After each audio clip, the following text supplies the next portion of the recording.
يا مدرسة يا مدرسة بلالي يا مدبكم دهب الرجالي مقاسني مقاخي. بسم الله الرحمن الرحيم. namni hundinuu jiruu isaa keessatti waan galmaan ga'uu fadhu qaba. Wanni ati feetu ofiifuu waan sirraa fadhu qaba. Fakkeenyaaf barataa yoo taate qabxii bareedaa galmeessuu feetaa, takkaffaa ba'uu feetaa, yuunivarsiitii seenuu feetaa. Yuunivarsiitii seenuun, qabxii bareedaa galmeessuun, takkaffaa bahuun waan sirraa fadhu qaba. Yeroo barnootaa mana barnootaa dhaquu, yeroodhaan mana barnootaa dhaquu, daree keessatti qaamaa fi qalbiidhaan barnoota hordofuu, barattoota wajjin hariiroo bareedaa qabaachuu, mana barnootarraa hogguu galtee qo'achuu sirraa fadhu.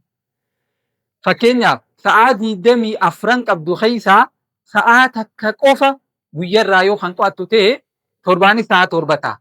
Baatitti sa'a 30 ta'a. Amatatti sa'a 365 ta'a.